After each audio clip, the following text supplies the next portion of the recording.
Halo rekan-rekan sekalian, selamat datang kembali di channel ini, channelnya para tenaga honorer dan P3K.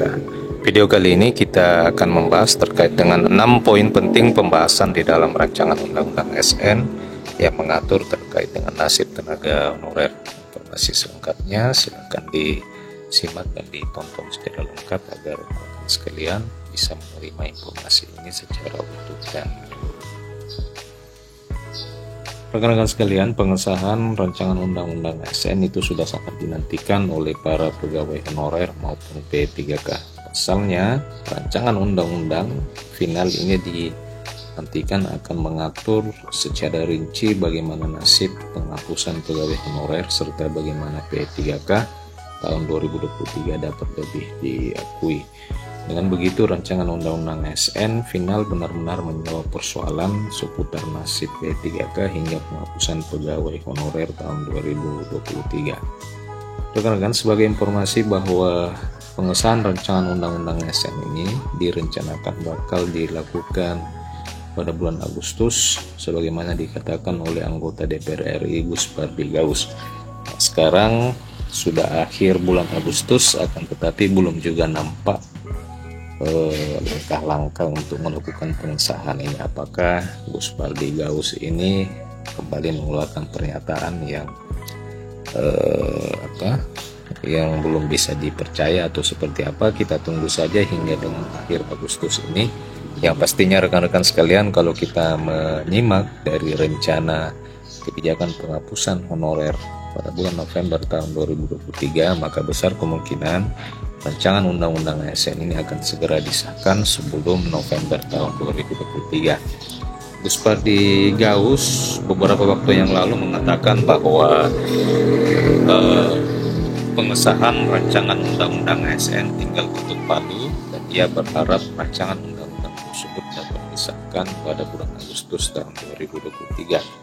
Dia menyebutkan bahwa pembahasannya tinggal ketuk palu, mudah-mudahan setelah masa reses 15 Agustus, setelah itu dibuka masa sidang, dan setelah itu pihaknya mengadakan rapat internal dan insya Allah tentu akan menjadwalkan kapan akan dilaksanakan rapat pleno. Lebih lanjut, Gus Pardi menyebutkan bahwa pemerintah dan DPR telah menyelesaikan revisi Undang-Undang SN pada masa persidangan lalu atau sebelum DPR memasuki masa reses pada 14 Juli tahun 2023. Mudah-mudahan ini yang kado yang sangat dinantikan oleh para tenaga non-ASN yang jumlahnya 2,3 juta orang.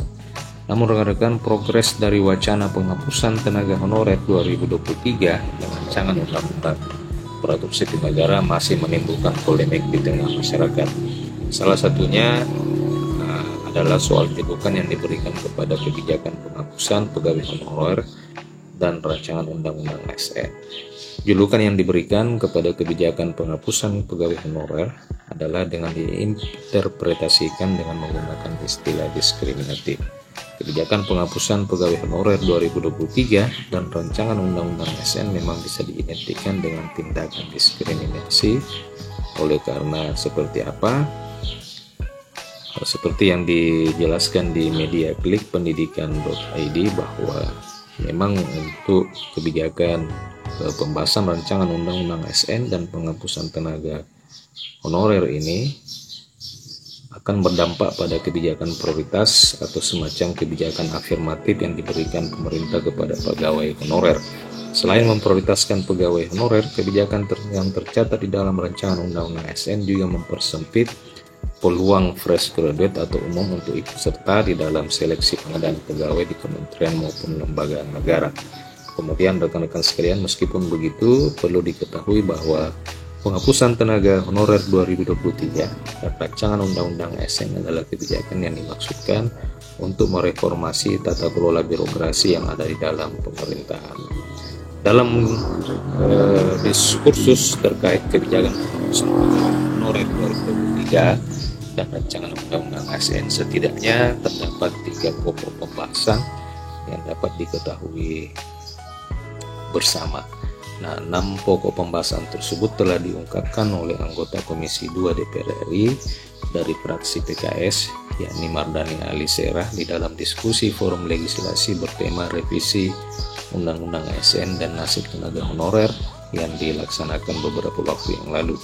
Ia mencatat setidaknya terdapat 6 pokok pembahasan mengenai penghapusan pegawai honorer 2023 dan rancangan undang-undang ASN sebagaimana penjelasannya sebagai berikut. Yang pertama adalah Kementerian Pendayagunaan Aparatur Negara dan Reformasi Birokrasi yang mewakili pemerintah dan Komisi 2 mewakili DPR RI sepakat tidak boleh ada pemecatan, pemberhentian, ataupun penelantaran kepada seluruh pegawai honorer yang terdampak aturan pada 28 November tahun 2023 yang mesti dilakukan penghapusan.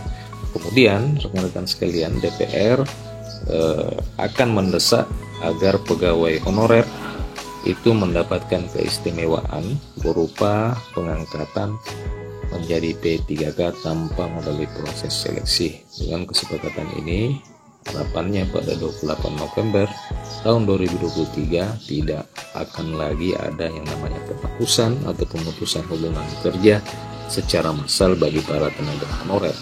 Jadi memang DPR ini sangat antusias di dalam mendesak kepada pemerintah agar honorer itu bisa mendapatkan keistimewaan, yakni pengangkatan menjadi aparatur sipil negara P3K tanpa melalui proses seleksi.